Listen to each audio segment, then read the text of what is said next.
Hey, what's up YouTube? Is a boy president them. So guys, today ndakuradza mari inogadzirwa nemaZimbabwean YouTubers, couples amunoona emuZimbabwe. Ndakuradza mari vanogadzira paYouTube. For example, ana Tytie Zim Couples, ana Kiara Kalonga, ana Denzel, ana Nyat family, vs the Phoenix family. Ndakuradza mari vanogadzira paYouTube. Ndakuradza kuti vanoita mari. Ndakuradza kuti YouTube inochinja upenyu. Ndakuradza zvakare kuti YouTube inobhadhara. So guys, please make sure you like the video, you watch it and subscribe, like, comment, and share to all your friends, tell a friend. So guys, make sure you watch to the end. So share an order from number 1, number 10. Please, information is correct. Information is page the information is accurate. So guys, make sure you like the video, you watch the video, and you subscribe. Tisingapedzi nguva genitangeni couple inonzi Mr and Miss Phoenix. Couple inokwanisa kubata mari inoita $1,800 to $29,000 US dollars pamwedzi, zvichienderana nemapushiro avanenge vaita content yavo kuti vaipusha zvakadini. Zvichireva kuti izvo pagore vanokwanisa kubata mari inoita $21,800 to $348,300 US dollars, zvichienderana nekuti vapusha content zvakadini. Pakapo namba 2 edu tochipinda pana Tytie anokwanisa kubata mari inoita $241 US to $3,900 US pamwedzi, zvichireva kuti pagore anokwanisa kubata mari inoita from $2,900 US to $46,200 US dollars, zvichienderana nekuti apusha content yake zvakadini. Iyi ndiyo mari anobata kuYouTube kwake ega, zvichimisa panamba 2 maZimbabwean couples. Tichipinda panamba 3, pakapo yedu namba 3 tina Gryanesu vanobata mari inoita from $117 US to $1,900 US pamwedzi, kana kuti vanokwanisa kubata mari inoita $1,400 US to $22,400 US pagore, zvichienderana nekuti vapusha zvakadini, vatipa content zvakadini. Iyi ndiyo mari yavanowana paYouTube.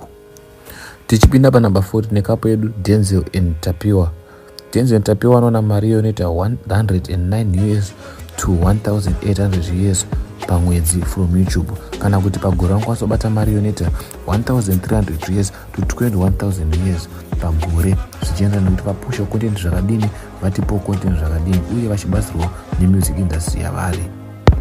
Tichienda pakapo namba 5, pakapo namba 5 neKim and Tanaka. Kim and Tanaka vanokwanisa kubata mari inoita $42 US to $669 US per month, kana kuti vanokwanisa kubata mari inoita $502 US to $8,000 US dollars per year kana vachinge vaisa content, depending nekuti vadropa content zvakadini, zvidipenda nekuti vaita consistent zvakadini. Ndiyo mari vanokwanisa kubata iyi kubva kuYouTube.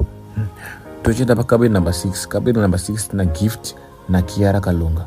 Gift na Kiara Kalonga vanokwanisa kubata mari inoita yo $14 US to $216 US per month, kana kuti vanokwanisa kubata mari inoita $162 US to $2,600 US per year, depending nekuti vaposta content yavo zvakadini, depending nekuti vaita consistent zvakadini. Ndiwo mubhadharo vanokwanisa kuitwa mari yeYouTube uyu.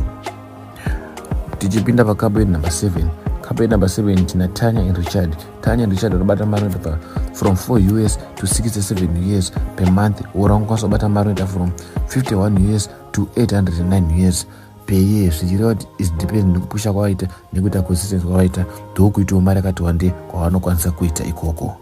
Tochibva ipapo toenda pakapo namba 8. Kapo namba 8 tina Tarrie Martin. Tarrie Martin vanokwanisa kuita mari from $4 US to $60 US per month, ora vanokwanisa kuita mari from $45 US to $726 US per year, zvichidipenda nekuti vapushawo zvakadini, zvichidipenda nekuti vadropa content yavo zvakadini, ndokuti vabhadharwa neYouTube pakuru. Zvichiroti wakadropa pakawanda, vanhu vakaona content yako unopiwa mari yakawanda neYouTube. Tichibva ipapo takuenda pakapo namba 9. Kapo namba 9 tina Denzel vanowana mari inobva from $3 US to $46 US per month, kana kuti vanokwanisa kubata mari inoita from $34 US to $548 US per year, zvichidipenda nekuti vadropa content zvakaitawo sei, vapushawo zvakaita sei kuti vabhadharwa mari yakati wandei. Then lastly but not on list tina Nyat family. Nyat family iyo iri kuwana mari inoita iyo $0 US to $0 US per month, zvakare $0 US to $0 US per year, depending nekupusha kwavaita zvakare, zvichireva kuti vana Nyat havasati vamonetizwa YouTube yavo. Tatenda. Kana uchingoona video iri kusvika kuno kokupedzera, tinokutenda zvikurusa. Thank you for watching. Please like, comment, share, subscribe to my YouTube channel. Tell a friend. Please like, comment, share, and subscribe. I will give you all the updates zamunoda, mari dzese dzamungade kuziya nezvinhu zvese zvamungade kuziva zvinofamba sei. I love you so much guys. Thank you for supporting. Keep on supporting, liking, sharing, subscribing to my YouTube channel. Without any further ado, Danko.